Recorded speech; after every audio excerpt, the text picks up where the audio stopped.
24 news. आइए रुक करते हैं आज की कुछ अहम खबरों पर। मेजा विधानसभा क्षेत्र के अंतर्गत लखनपुर में एक पिता अपने 2 बेटों के नाम की पूरी संपत्ति, एक बेटे को किया संपत्ति से बेदखल। आखिर एक पिता ऐसा क्यों कर रहा है? आइए देखते हैं पूरी रिपोर्ट दीपक शुक्ला के साथ। नमस्कार, आप देख रहे हैं जय भारत 24 न्यूज में दीपक शुक्ला। अभी हमारी जो मौजूदगी है मेजा थाना अंतर्गत है।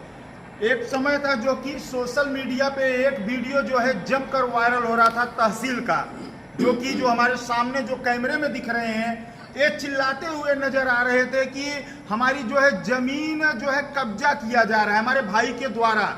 जो कि ये 3 भाई हैं और इनके जो पिताजी हैं 2 ही बेटे को अपना जो है हक जो है और जो संपत्ति है देना चाहते हैं, और ये तीसरा नंबर है और जो कि अपने न्याय का जो है गुहार लगा रहे थे तहसील में, और जो कि सोशल मीडिया पे जमकर वीडियो वायरल हो रहा था। उसी की हम सच्चाई की जांच करने आज इनके पास पहुंचे हैं कि सच्चाई क्या था, और हम इन्हीं भाई से बात करेंगे पूरा मामला था क्या था, क्यों इनके पिताजी जो है इनको हक नहीं देना चाहते हैं, पूरी सच्चाई क्या है उन्हीं के जुबान से सुनेंगे। क्या नाम हुआ आपका? अनुज तिवारी हथियारी। आपका तहसील से जो है एक वीडियो वायरल हो रहा था कि आप अपने आप को जो है गंवाने की कोशिश कर रहे थे, आत्महत्या करने की कोशिश कर रहे थे। क्या पूरा मामला क्या था? मामला पूरा ये था कि जो है पैतृक ज़मीनें हमारी यहाँ पे थी, जो हमारे दादाजी के जरिए मतलब यहाँ सब कुछ वो दे के गए थे। उसके बाद जो है हम 3 भाई हैं और तीनों भाइयों को अगर हक अधिकार अगर आप बांट रहे हो तो सबको बराबर बराबर बांटना चाहिए। सही बात। और ऐसा नहीं करना चाहिए कि एक बेटे को आपका 2 बेटे जो हैं वो मार के जो है उसको पहले यहाँ से भगा देते हैं, वो जाके कहीं सिटी में रूम लेके रेंट पे रुक रहा है, उसके बाद गुप्त रूप से आप उसे लेके गए तहसील गए, उसके नाम रजिस्ट्री कर दिए। तो ये तो सरासर अन्याय है। अच्छा, आपके पिताजी चोरी से जाते हैं रजिस्ट्री करने दोनों बेटों के लिए? चोरी से जाते हैं। उसके बाद मुझे इतनी ज्यादा तकलीफ ना होता कि मुझे मेरा अधिकार नहीं, मेरा जमीन तो ये वो, उस आदमी को तकलीफ जरूर होगा जो इस प्लॉट पे उनके द्वारा जो है सहमति से उनसे पूछ कर मैं यहाँ पे घर और गेस्ट हाउस बनाया, जिसमें मेरा लगभग 2 करोड़ के नियर अबाउट मेरा खर्चा हुआ, और वो 2 करोड़ रुपए मेरे लिए बहुत बड़ी बात है, क्योंकि मैं 4 साल में 1-1 रुपए संघर्ष से अपने मेहनत से सब कुछ करके मैं यहाँ कैसे लगाया हूँ मुझे पता है। ये मेरा दर्द मैं ही जान सकता हूँ। कहीं ना कहीं आप कई तकलीफों का जो है सामना किए होंगे, बहुत मेहनत किए होंगे, तब इस मुकाम तक पहुंचे। किसी ढंग से आप 1-1 रुपया जमा करके फिर इस हाल को बनवाने की कोशिश किए।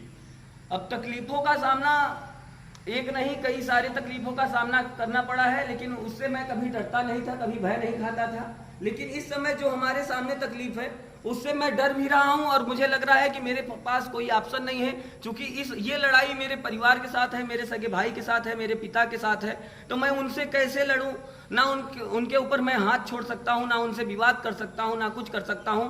जैसा कि आप देखे हैं तहसील में मैं रो के अपना बात रख रहा था, आत्महत्या करने की बात कर रहा था, सिर्फ उतना ही कर सकता हूं, और इसके अलावा तो मैं अपने। तो जब आप ये हाल बनवा रहे थे तो क्या अपने पिताजी से इजाजत लिए थे?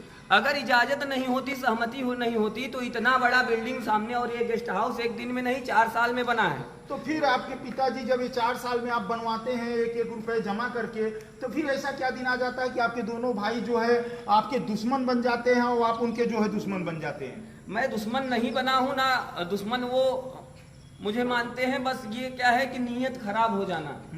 जब सामने स्टार्टिंग में जब हमने शुरुआत की तो वही भाई लोग कमेंट करते थे कि ये बोला तो बनवा ले, लेकिन इसकी औकात नहीं है कि ये घर और गेस्ट हाउस जो इसका सपना है, जो आर्किटेक्ट का मेरे सामने बिल्डिंग का जो डिजाइन आया था कि ये बनाना नामुमकिन है, और ये बना लेगा वो भी गांव से पैसा कमा के। तो लेकिन वो जब धीरे धीरे करते करते मैं जो है कचुआ चाल मैं अपने सफ़र तक पहुंच गया, मैं अपने मंजिल तक पहुंच गया। फिर उन लोगों को आंख हो गई, फिर उनके मन में लालच आ गया। फिर वो पिताजी तो हमेशा से उनके तरफ से रहे हैं, वो बड़े हैं, सब कुछ है, तो हम लोगों को मतलब कभी अभी क्या बोले उनके बारे में इज्जत और रिस्पेक्ट उस तरीके से हम लोगों का नहीं माने। जो वो बोलते हैं वही वो करते हैं। ऐसा नहीं है कि वो उनका बहुत सेवा कर रहे हैं, पिताजी यहीं रहते थे, मैं ही जो करता था तो सेवा ऐसा भाव। क्या माहौल हो जाता है कि वो खाली 2 बेटों को ही समझते हैं, आपको थोड़ा भी नहीं समझ रहे? ऐसा क्या माहौल एकाएक उत्पन्न हो माहौल भैया यही हो जाता है कि अब जैसे उन्हें लग रहा है कि हमारे जो 2 बेटे हैं, अब एक मेरा बना बनाया गेस्ट हाउस ले ले, और एक को जो दूसरा वाला बड़ा वाला प्लॉट रजिस्ट्री किए हैं उसमें वो पेट्रोल टंकी का फार्म भरे हैं कि वो पेट्रोल टंकी वहाँ खोल ले और यहाँ ये कर लें, और मेरा ना बीवी हो फ्यूचर में, ना बच्चा हो, ना कोई हो, और इन दोनों बेटों का मैं गुलाम बन जाऊं। यही उनका कहना था कि काहे इतना परेशान हो, वहाँ पेट्रोल टंकी खुलेगी, तुम संभालना, तुमको 10-15 हज़ार महीने देंगे। जो आदमी अपने मेहनत से संघर्ष से 2 करोड़ रुपए लगा के किला खड़ा कर दिया, उसको तुम जो है नौकरी की बात कर। नौकरी मुझे बचपन से नहीं पसंद थी। हम बोलते थे कि अगर चाय की टपरी ही खोलेंगे लेकिन बिजनेस ही करेंगे, हम नौकरी कभी नहीं करेंगे। और आप उसे बोल रहे हो, उसका पूरा बनवाने के बाद, अपने बेटे को रजिस्ट्री करने के बाद बोल रहे हो कि पेट्रोल टंकी खुल रहे हैं, ये काहे रो रहा है, काहे फांसी रहा है, जाए वहीं इसको नौकरी दिला देंगे, अपना कमाएगा खाएगा। शासन प्रशासन से क्या कहेंगे, किस तरह की आपकी मदद की शासन प्रशासन के द्वारा हो कि आपकी मदद हो सके? शासन प्रशासन इसमें कर ही क्या सकती है, उनकी कोई गलती भी नहीं है, दोष नहीं है। क्योंकि हम सीओ साहब से भी मिले थे तो उनका भी कहना सही था कि तुम्हारे पिताजी तुम्हारे साथ गलत कर रहे हैं, आप उसमें आपत्ति लगाइए, अगर वो लोग वहाँ कंस्ट्रक्शन करते हैं तो हम फोर्स भेजेंगे। बाकी अभी क्या बोले कि वो लोग कंस्ट्रक्शन क्या करेंगे, वो तो पूरा बना बनाया पाए हैं। तो शासन प्रशासन करेगी क्या, इसमें जो करेगी जनता और मीडिया करेगी। अगर वही मेरा जो है मुद्दा उठाएंगे तभी हो सकता है कि मुझे न्याय मिले। मीडिया के ऊपर भरोसा है कि हमको मुझे इंसाफ दिला? मुझे मीडिया से पूरा आशा है, पूरा भरोसा है, और ये मैं कल तक देखूंगा। कल मैं जिलाधिकारी कार्यालय जाऊंगा और अगर मुझे न्याय नहीं मिला तो मैं वहीं आत्मदाह करके जो है। क्यों इतना बड़ा कदम क्यों उठाना नहीं, चाहते हैं? कहीं ना कहीं जो जिंदगी मिलती है, बहुत अमूल्य जिंदगी है, इसको क्यों आप 2 पल के लिए गंवाना चाहते हैं? अमूल्य जिंदगी होती है, सही बात है, लेकिन मैं बहुत मजबूत आदमी था। मैं एक नहीं कई संघर्षों से लड़ा हूँ।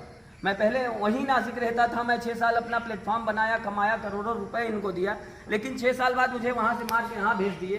फिर उसके बाद यहाँ पे हमने 0 से स्टार्ट कर दिया। लेकिन आज फिर भी जब मेरा सब कुछ, मेरा प्लेटफॉर्म तैयार हो गया, मेरा 16 अक्टूबर को उद्घाटन था, सब कुछ था, तो आज फिर मुझे रोड पे लाके खड़ा कर दिए। तो एक आदमी कितनी बार संघर्ष करेगा?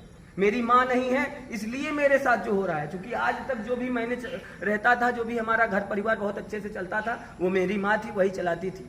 और आज तक ऐसा नहीं है, मैं 14 साल की उम्र से काम कर रहा हूँ, ना मुझे कोई पढ़ाने में 10 रुपये खर्चा किया है, ना कोई बड़ा करने में किया है, और ना तो जो है किसी चीज़ में, किसी बिजनेस में कोई 5 रुपए का सहयोग किया है। यहाँ तक कि मेरा जो है एक टाटा सफारी स्टोर में था, जो कि इन्हीं के माध्यम से हम खरीदे थे डॉक्टर साहब से, डॉक्टर प्रकाश पाटिल, वो उस टाइम पे लंदन थे।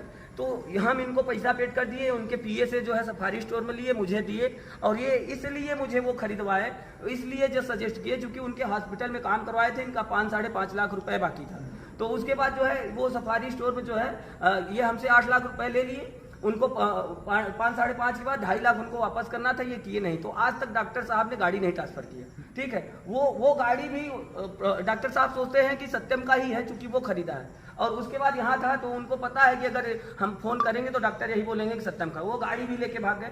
और मैं पहले भी नासिक था, MH नंबर है, देखिए ये भी कार हमारी थी, लेकिन जब हम MH04AJ हाईवे MH 16 है, MH16 है, कंट्रैक्टर इसमें लिखा है। और अपने कमाई से यही लाए, अपने कमाई से यही ये गाड़ी लाए। तो सफारी में लाए थे, ये लाए थे। हो जाता है कि आज इनके पिता जो है इनके नहीं हो रहे हैं। 3 भाई हैं, 3 भाइयों में न्याय तो ये है, तीनों में बराबर, तीनों का हक होता है, एक पिता का भी हक होता है, 4 हक होता है। चाहे निकम्मा हो चाहे अच्छा।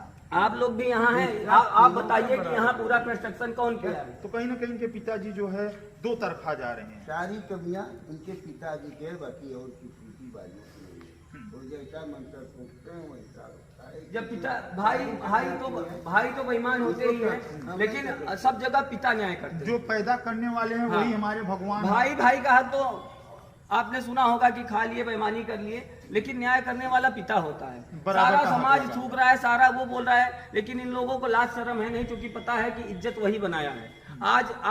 आज ये बोल भी रहे हैं कि जो है कि हम लोग तो नासिक रहते हैं, हम लोगों का तो वहाँ इज्जत नहीं है। जो ये फेसबुक पे डाले या जो भी वायरल हो, इसी की बेइज्जती होगी। इन्हीं के लोग हैं, इसी का समाज है। हम लोगों को ना समाज है, हम लोग प्रॉपर्टी पा गए, नासिक में भी हमारा अच्छा चल रहा है, हमको कोई दिक्कत नहीं है।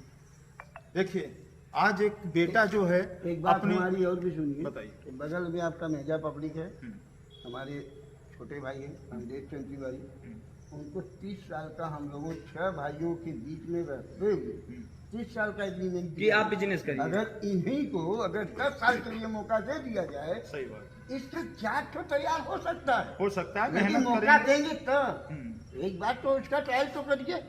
जैसे हम लोगों ने ट्रायल किया, 6 भाई ने मिलके क्यों भाई क्या सबको हमने उनको बताया कि ऐसा ऐसा हो रहा है तो होने दो। आपके यहाँ भाइयों में एकता है, सहमति है, किसी का नियत खराब नहीं है। जो सहमति और जो एकता होता है बहुत ही उसमें बाबा मजबूत तिवारी होता ने है। ऑब्जेक्शन किए कि हमको क्यों नहीं बना रहे हो, हम भी तो वकालत की है, सब चीज की है। हमने कहा नहीं, आप राजनीति के लिए चलिए यहाँ मुद्दा उसका नहीं है। ठीक है। देखिए, इनको भी अगर हम दरखास्त के आपको लिए मौका दिया बताएं जाए। तो जो ये कैमरे के सामने दिख रहे होंगे, ये तीसरे नंबर बेटे थे और आज जो है इंसाफ का गुहार लगा रहे हैं और कहीं ना कहीं ये भी बयां कर रहे हैं कि हमारे पिताजी हमारे साथ सरासर जो है गलत कर रहे हैं, क्योंकि जो ये इनके जो भाई हैं, ये 3 भाई हैं, ये सबसे लास्ट हैं और इनको जो है हक में से हिस्सा नहीं मिल पा रहा है। और इनके द्वारा कहा जा रहा है कि जो इनके पिताजी हैं 2 बेटों के नाम से जो है रजिस्ट्री कर दिए वो हैं। भी तब कर दिए जब मेरा 2 करोड़ इन्वेस्ट हो गया। अच्छा, पहले कर दिए होते, मुझे बेदखल कर दिए होते, मैं संघर्ष कर से कमा के कहीं जो है बना के मैं रहता। लेकिन जब मैं सब कुछ गंवा दिया, मैं कर्जे में हो गया, उसके बाद लाके सड़क पे खड़ा करोगे तो आदमी आत्महत्या के सिवा क्या करेगा। देखिए आज वो दिन आ गया कि ये जो कि अपने आप को गंवाने के लिए जो है तैयार हो गए हैं।